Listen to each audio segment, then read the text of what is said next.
여러분 반갑습니다. 김주영 변호사입니다.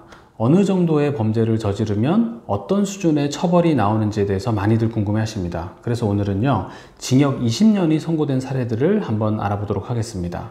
첫 번째 사례는 존속살해 범죄입니다.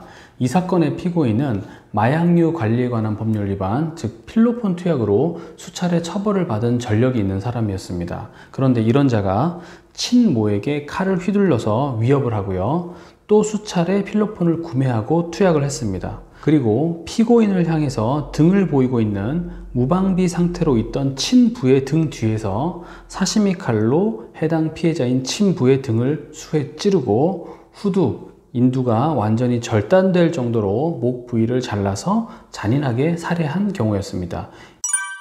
징역 20년이 선고된 두 번째 사례입니다. 이 사건은 현주건조물 방화치사 등으로 처벌을 받은 경우인데요. 현주건조물 방화치사라고 하는 것은 쉽게 말하면 사람이 살고 있는 집에 불을 질러서 그 사람을 사망에 이르게 했다는 것입니다. 이 사건 같은 경우에는 처음에는 피고인이 자신이 범죄를 저지르지 않았다고 부인을 하다가 나중에 증거가 나오자 실제로 자기가 저지른 범죄가 맞다고 인정하게 된 사건이었는데요.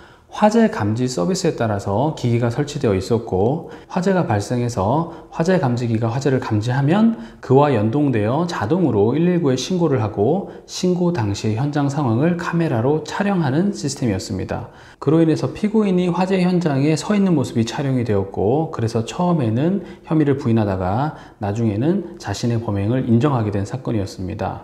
피해자는 80대의 고령의 여성이었습니다. 협심증, 당뇨 등의 지병을 앓고 있고 다리도 불편해서 일상적인 거동이 매우 어려운 상태였습니다. 따라서 이 사건처럼 불이 난 경우에는 타인의 도움 없이는 스스로를 보호할 수 없는 상태였고, 피고인은 이러한 피해자의 사정을 잘 알고 있는 사람이었습니다. 결국 피고인은 자신을 정성껏 길러준 계모를 사망에 이르게 함으로써 징역 20년에 처해지게 되었습니다.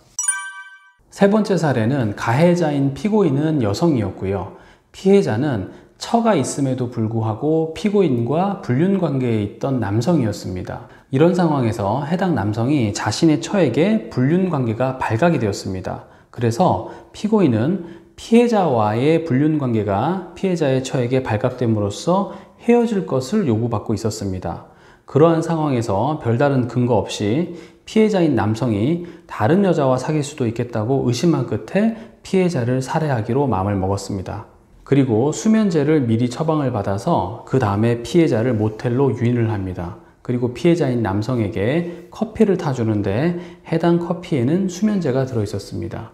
이 수면제를 탄 커피를 먹고 피해자인 남성이 잠들자 이 여성은 피해자를 전화기 선으로 목을 졸라서 살해를 하였습니다. 이 사건에서 징역 20년이 선고가 되었습니다.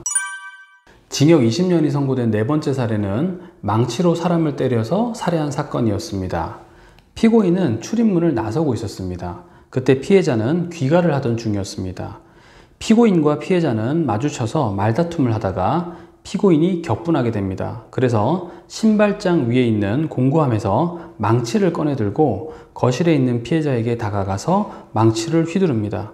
그래서 생명의 위협을 느낀 피해자가 피를 막 흘리면서 살려주세요 라고 소리치고 피고인을 피해서 출입문 쪽으로 도망을 가자 피해자가 밖으로 나가면 신고를 하겠구나 라는 생각이 들어서 출입문과 신발장 사이에 있는 작은 공간에 피해자를 밀어서 쓰러뜨리고 움직이지 못하게 하고 계속해서 피해자의 몸과 머리를 망치로 수회 가격하여 그 자리에서 두부 손상 및 과다출혈로 인해 사망을 하게 한 사건이었습니다.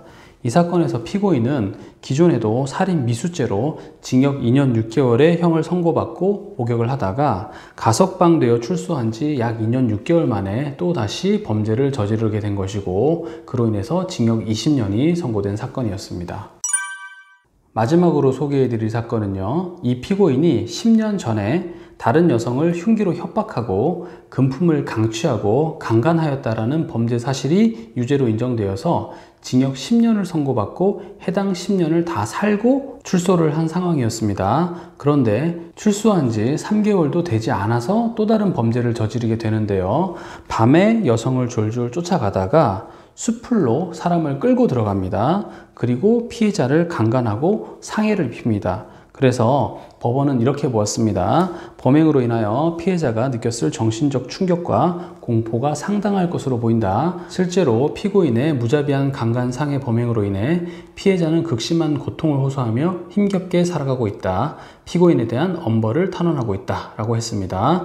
피고인은 성폭력 범죄로 실형을 선고받은 범죄 전력이 2회나 있고, 특히 10여 년 전 여성을 흉기로 협박하여 금품을 강취하고 강간하였다는 범죄 사실로 징역 10년 및 위치 추적 전자장치 부착 명령 10년을 선고받아 형 집행을 종료하고 출소한 지 3개월이 지나지 않아 그것도 위치 추적 전자장치를 부착한 상태에서 재차 이 사건 범행을 저질렀다. 이와 같은 피고인의 전과 관계와 성행 등에 비추어 보면 재범 위험성도 높아 보인다. 따라서 이러한 정상들을 종합하여 볼 때 피고인이 잘못을 인정하는 점 등을 감안하더라도 피고인에 대하여 그 죄책에 상응하는 엄중한 처벌이 불가피하다라고 보았습니다.